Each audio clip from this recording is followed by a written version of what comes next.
حضرت عائشہ صدیقہ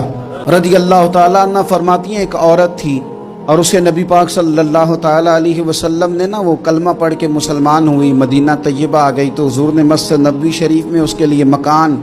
ایک سادہ سا کمرہ ساتھ مسجد کے بنوا دیا، وہیں رہنے لگی۔ اکثر وہ سیدہ طیبہ کے پاس آتی تو حضرت عائشہ صدیقہ رضی اللہ تعالیٰ عنہ فرماتی ہیں وہ بڑی باتیں سناتی اور آخر میں کہتی وہ ہار والا دن بھی بڑا عجیب دن تھا اور میرے رب کی قدرتوں کا دن تھا، وہ بھی بڑا عجیب دن تھا۔ سیدہ عائشہ صدیقہ رضی اللہ تعالیٰ عنہ ایک دن فرمانے لگی کہ تو ہار والے دن کا بڑا ذکر کرتی ہے، وہ کیا دن تھا؟ تو خاتون کہنے لگی، اماں جی وہ دن تھا جب میرے رب پر بھروسہ اور مضبوط ہو گیا، جس دن میرا اپنے رب پر توکل اور بڑھا، میرے ایمان میں یقین میں اور پختگی آئی۔ کہنے لگی میں ایک گھر کی کنیز تھی، نوکرانی تھی، اس گھر میں ایک بچی تھی جس کے پاس سونے چاندی ہیرے جواہرات کا ہار تھا۔ اس زمانے میں چمڑے کے اوپر لوگ ہیرے جواہرات لگاتے تھے، بس سرخ رنگ کے چمڑے پہ لگائے جاتے تھے، وہ بچی پہنتی تھی تو کہتی ہوں بچی کے اس نے اتار کے رکھا یا اس سے گرا وہ ہار تو چیل اسے اٹھا کے لے گئی گوشت سمجھ کے اور میرے سامنے اٹھا کے لے گئی۔ گھر والوں نے مجھ سے پوچھا، یہ بخاری میں موجود ہے،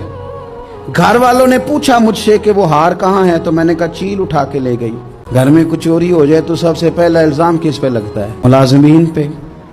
کہتے انہوں نے مجھے بڑا مارا، بڑی تکلیف دی، حتیٰ کہ میری شرمگاہ تک کی تلاشی، میری عزت اتنی خراب کی میں بتا نہیں سکتی۔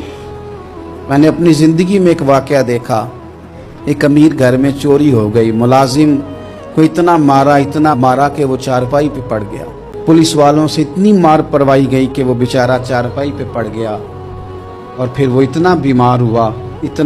ہوا اور کچھ دنوں کے بعد پتہ چل گیا کہ چور تو اپنا بیٹا ہے ان کا، پھر اس کا انتقال ہو گیا۔ اب وہ سیٹھ صاحب اور گھر والے آ کے مرنے والے کے کان میں معافیاں مانگ رہے ہیں، کان میں۔ تو میں نے ان سے پھر کہا تھا کہ یہ تو اب چلا گیا ہے، تمہارا زور چلتا تھا نا تو تم نے قانون خریدا اور تم نے اسے جتنا ہو سکا تم نے اسے مار پڑوائی، تمہارے پاس جو عدالتیں تھی تم نے وہاں کارروائی کی، اب ایک عدالت قیامت کے دن لگے گی۔ یہ کمزور تھا نا، کچھ کر نہیں سکا۔ میرے نبی پاک صلی اللہ علیہ وسلم نے فرمایا سن لو، اگر سینگ والی بکری نے بغیر سینگ والی بکری کو تکلیف دی ہوگی نا تو قیامت کے دن اسے بھی بدلہ دینا پڑے گا کہ تیرے پاس سینگ تھے اور تو نے اسے مارا تھا۔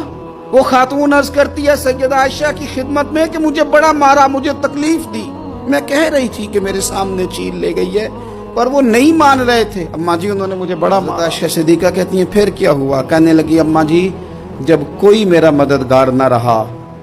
مجھے تکلیف دے رہے تھے، رسوا کر رہے تھے تو میں نے اپنے رب سے مدد چاہی، میرے رب کی طرف میں نے توجہ کی، میں نے کہا مالک اب تو ہی میرا مددگار ہے۔ کہتی ہے وہ مجھے مار رہے تھے تو وہ چیل جو ہار لے گئی تھی وہی لے کے واپس آ گئی اور ہمارے سروں کے قریب لا کے اس نے جب اس ہار کو پھینکا وہ مجھے چھوڑ کے سائیڈ پہ ہوئے، وہ میری بے گناہی جان گئے، لیکن آپ کو بتاؤں اس دن سے میرا اپنے رب پر یقین اور بڑھ گیا۔ مجھے سمجھ آ گئی کہ جب انسان پورا ٹوٹ جاتا ہے اور جب کوئی چاروں جانب اس کا مددگار نہیں ہوتا تو رب تو ہوتا ہے نا، اللہ تو اس کا مددگار ہوتا ہے نا، وہ تو پھر اپنے اس بندے کی مدد کرتا ہے نا، پھر وہ تو توانائی دیتا ہے نا، وہ تنہا نہیں چھوڑتا، وہ تو آنسوؤں والوں کے آنسوؤں پہ بڑا کرم فرماتا ہے،